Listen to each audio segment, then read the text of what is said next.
नमस्कार, स्वागत है आपका आर्दो न्यूज में और मैं हूं आपके साथ सतीश आर्या। इस वक्त की बड़ी खबर आ रही है उत्तर प्रदेश के जिला सीतापुर से, जहां पर बौद्ध कथावाचकों ने भारी संख्या में डॉक्टर अंबेडकर पार्क सीतापुर में इकट्ठा होकर लक्ष्य संस्था के खिलाफ अपना विरोध दर्ज कराया। इस मौके पर पहुंचे लक्ष्य संस्था के अवैध कमेंट करने वाले लोगों ने बौद्ध कथावाचकों से अपनी गलती स्वीकार की। आपको बता दें, इस वक्त की बड़ी खबर आप देख रहे हैं आर्दो न्यूज़ पर। जी हां, लक्ष्य कमांडर के उन लोगों ने अपनी गलती स्वीकार की और कहा जो भी हमने गलत कमेंट सोशल मीडिया पर पोस्ट किया है उन्हें हम डिलीट कर देंगे। उन्होंने ये बताया कि आपसी सहमति बन गई है। आपको बता दें, बौद्ध कथावाचकों ने इस बारे में और क्या कुछ कहा हम आपको और बता दें। इससे पहले हम आपको ये भी बताना चाहेंगे कि विगत 13 मई से कई दिनों तक लगातार लक्ष्य संस्था के कुछ लोगों द्वारा बौद्ध कथा प्रचारकों के ऊपर अवैध तरीके से टिक्का टिप्पणी सोशल मीडिया के माध्यम से फेसबुक पर कर रहे थे, जिससे बारे में विगत दिनों सीतापुर पुलिस अधीक्षक घुले सुशील चंद्रभान को एक ज्ञापन सौंपते हुए यह मांग की थी कि अवैध कमेंट करने वाले लक्ष्य संस्था के लोगों के ऊपर अगर 1 सप्ताह के अंदर कार्रवाई नहीं की जाती तो हम धरना देने के लिए तैयार होंगे। इस बीच 7 दिन न गुजर पाने के पहले ही आज बड़ी संख्या में लक्ष्य कमांडर के कुछ लोग और बौद्ध कथावाचकों के बीच डॉक्टर अंबेडकर पार्क में सहमत बनी। लेकिन इससे पहले हम आपको ये दिखा दें कि उस दिन ज्ञापन देते समय बौद्ध कथावाचिका संघमित्रा बौद्ध ने मीडिया से बात करते हुए क्या कहा था, यह पहले सुनिए। बाद में आज की सहमति पर बौद्ध कथावाचकों ने क्या कहा वो भी हम आपको दिखाएंगे। कुछ हमारे अपने ही समाज के लोग इस समाज में जो लोग प्रचार प्रसार कर रहे हैं, समाज को जगाने का कार्य कर रहे हैं, उनके लिए गलत टीका टिप्पणी की जा रही है फेसबुक पर। तो कुछ संगठन के ही लोग हैं जिनका हम नाम भी लेना चाहेंगे। अब हम ये नहीं जानते कि वो उस संगठन से जुड़े हैं या नहीं जुड़े हैं, लेकिन उनकी जो भी फेसबुक की आईडी है उन पर लक्ष्य संगठन का लोगो लगा हुआ है और वो लोग फेसबुक पर गलत टीका टिप्पणी कर रहे हैं, पोस्ट बना के डाल रहे हैं कि ये जो बौद्ध कथावाचक हैं समाज को लूटने का काम कर रहे हैं। बौद्ध कथावाचक समाज को गड्ढे में ले जा रहे हैं। लक्ष्य का ही लोगो लगा करके बौद्ध प्रचारकों को और समाज के जो कार्यकर्ता हैं हम जैसे लोग उनको बदनाम करने की कोशिश कर रहे हैं। उनके विषय में गलत पोस्ट बना करके फेसबुक पर वायरल कर रहे हैं। अच्छा, कितने दिनों से ये सब चल रहा है? आज ये लगभग 8 दिनों से चल रहा है सर। संघमित्रा बौद्ध के अलावा उस दिन मौजूद अन्य बौद्ध प्रचारकों ने क्या कुछ कहा है। मैं मिशन गायक हूँ और हमारे आरल गुरु जी को लेकर के और हमको लेकर के नंगा नाच को लेकर के बहुत सारी बातें उसमें जो कहने वाले कमेंट नहीं है मैं नहीं कर पाऊँगा, इतने गंदे कमेंट हैं उन्होंने किया।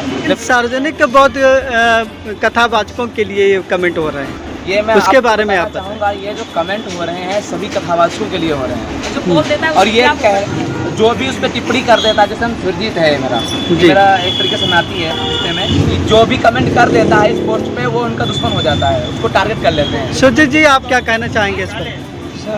हम कहना ये चाहेंगे जो बौद्ध कथावाचकों के ऊपर जो कलंक लगाया जा रहा है, जो तमाम प्रकार की टीका टिप्पणी की जा रही है, तो ये टीका टिप्पणी करना बंद कर दें और फेस टू फेस आकर के जो है हम लोगों से बात कर लें। जो दिक्कत है अपनी दिक्कत हमारे लोगों के समझ में रखें और जो गलतियां हम लोगों से उनको बताने का काम करें और जो अपने अंदर गलतियां हैं उनको सुधारने का काम करें। बस मैं मतलब आप समाज से चाहते हैं कि ये सब जो कमेंट चल रहे हैं ये बंद हो, जो भी कमियां हैं आपको अवगत कराई जाए, उसमें सुधार आप करें जी। और इस तरीके से कमेंट करके समाज में गलत संदेश जा रहा है जिसको दूर होना चाहिए। जी जी, यही आपका कहना है? हाँ, हमारा तो यह था पूरा मामला।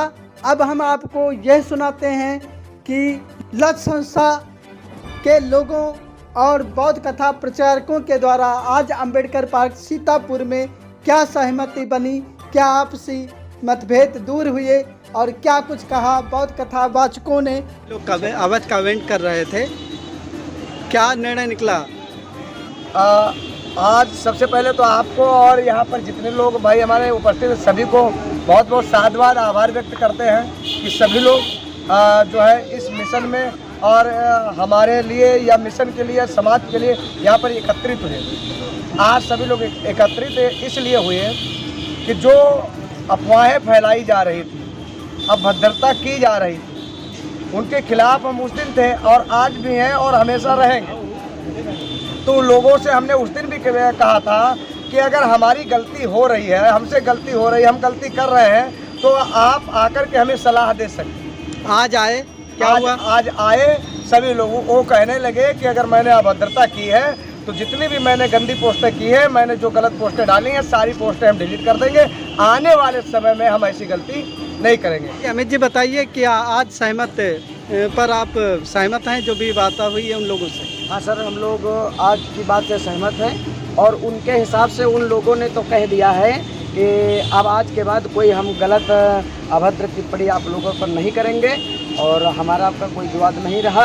अगर वो लोग कोई एक गलत कदम या गलत अभद्र टिप्पणी करते हैं तो फिर हम जितने कथावाचक को अगर वो गलत कहते हैं तो फिर हम सब लोग एक हो करके आगे की तैयारी करेंगे। उन लोगों ने एक मुद्दा जरूर उठाया है जिस पर प्रश्न करना लाजमी भी है कि गौतम बुद्ध जी को झांकी के माध्यम से कटोरा पकड़ा दिया जाता है, तो इस पर एक सीन आती है, हम लोगों ने भी देखा है, उस पर क्या कहना चाहेंगे? वो बंद होनी चाहिए कि नहीं होनी चाहिए? ये हम लोग मांगते नहीं हैं। अच्छा। और बुद्ध के हाथ में भिक्षा पात्र था, तो हम लोग जब बुद्ध की झांकी दिखाते हैं तो भिक्षा पात्र लेके दिखाते हैं। अब जिसकी इच्छा हो तो बुद्ध के भिक्षा पात्र में दान कर सकता है, बाकी मांगते नहीं, ना कि आरती घुमाते हैं कि आप हमें दो, ना ही उसके सामने हाथ फैलाने जाते हैं। कहा भी नहीं जाता कि आप करिए। जी जी, क्या कहना चाहेंगे दिलीप जी आप? कहना मैं चलो झांकी की बात जो आई है जी, बुद्ध की झांकी जब दिखाई जाती है, भगवान बुद्ध ने भी भिक्षाटन किया। जी जी, ये सभी लोग देख रहे हैं, सभी लोग सुन रहे हैं।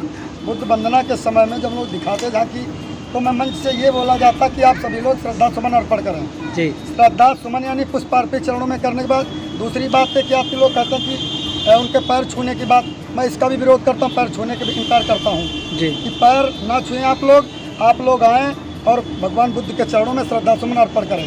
इसके साथ में ये बुद्ध धम्म है, एक एक पैसे के लिए नहीं मरता है। वैदिक धर्म में थाली लेकर के पब्लिक में घुमाया जाता है, हमारे धर्म में ऐसा नहीं है, ना जायज़ है। मैं ये कहता हूँ श्रद्धा सुमन अर्पण करने के लिए जो जायज़ है, जिसकी इच्छा है वो आप 10, 2, 5 रुपये रख सकता है। अगर नहीं इच्छा है, अगर उसके खिलाफ तो अगर करता है कोई तो उसके हम खिलाफ हैं। जी, ठीक है, जिसकी इच्छा का वो रखे और ना अगर करे तो हम, अगर वो कह रहा है कोई लिया करके रखो, पैसे ही रखो, तो ये गलत है। लक्ष्य कमांडर का सीधा प्रहार इसी झांकी को लेकर के था। नहीं, यहाँ पर ऐसी तो बात कोई नहीं है कि इस झांकी को लेकर उन्होंने माना था कि लौंडा नाच बंद किया जाए। अच्छा। तो लौंडा नाच का मतलब ये है, कोई बात समझिए कि आती है, जैसे कि कोई भी शुभ संस्कार कोई कार्य होता है, शादी विवाह होता है, कोई खुशी का माहौल जब आता है तो नाच गान तो हर कोई करता है। मैरिज पार्टी होती तब भी नाच गान होता है। परम पूज्य बाबा साहब अम्बेडकर का जन्म हुआ तो थोड़ा उसमें मतलब जो समाज को दर्शाया जाता है, बुद्ध जी का जन्म हुआ तब दर्शाया जाता है। बाकी इसके अदर में अगर गाने गा कर के अश्लील नाच कराया जाए, डांस कराया जाए, तो इसका मैं खुल के विरोध करता हूँ। मैं एक प्रश्न और करना चाहता हूँ। अब से देखा जाए 10-15 साल पहले जब बुद्ध कथाएं बहुत कम हुआ करती थी, जब से ये बुद्ध कथाओं का चलन ज़्यादा बढ़ गया, कुछ है समाज में, आप किस नज़र से बदलाव देख रहे हैं? देखिए, समाज में बदलाव की मैं तो ये गारंटी लेता हूँ, जब जहाँ जहाँ मैंने कथाएं की हैं, एक बार कथा करूँ, 2 बार कथा करूँ, पहली बार अगर कथा की है तो कुछ नहीं तो 30% परिवर्तन ज़रूर मिलता है। अभी पड़ोसी गांव यहाँ से 4-5 किलोमीटर है, भगुआपुर गांव पड़ता है। अभी दौलतपुर गांव यही कार्यक्रम करके हम आज आए हैं, आज दूसरी जगह जा रहे हैं। 50% परिवर्तन भगुआपुर गांव या मुलाहिमपुर पड़ोस में गांव में हुआ है। तो यहाँ वहाँ के लोगों का माना, लोगों से हमें जो है उन्होंने बताया है कि 50% परिवर्तन हुआ। अच्छा। और बात एक ये भी है, आज के पहले जब झांकियाँ नहीं होती थी तब भी कथाएँ होती थी। समाज के अनुसार कुछ कथावाचकों ने झांकी चालू कर दी तो मजबूरन हर किसी को झांकी दिखाना पड़ रहा है। पहले बदलाव मतलब ज़्यादा मूर्ति पूजा जो जिसका आप विरोध करते हैं, मूर्ति पूजा जैसे अम्बेडकर जी ने या गौतम बुद्ध जी ने जो भी संदेश दिया, मूर्ति पूजा नहीं करनी चाहिए, कुछ है। तो पहले मूर्ति पूजा बहुत सारे गाँव में जब बुद्ध कथाएँ कम होती थी चलता था, आप सभी सहमत हैं? मतलब क्या बदलाव आ रहा है? मैंने कई जगह में कथा करने गया जी, जैसे पहली बार अगर कथा हो रही तो उन लोगों को कुछ पता ही नहीं है जी। मैं उनके घर में गया, भोजन करने के लिए गया, अगर वहाँ मैंने रखी देखी हैं मूर्तियाँ, तो मैं आकर के मंच के माध्यम से उनको अच्छी तरीके से समझा करके बता करके, ना कि कोई आप शब्द कहते हैं अभद्र भाषा का प्रयोग करके मैं किसी को ज़बरदस्ती नहीं मना सकता हूँ जी। ठीक है। मैं अपनी भाषा शैली में जिस तरीके से मैंने उनको समझा पाया, उसको किसी ना किसी तरीके से पाखंडवाद से दूर करने का मेरा मतलब निशाना रहता है जी। और कुछ लोग, जिन लोगों की समझ में आ जाती है ये बात, वो इस चीज़ को दूर भी करते हैं, परिवर्तन भी होता है। ऐसा कई गाँव में मैंने किया है।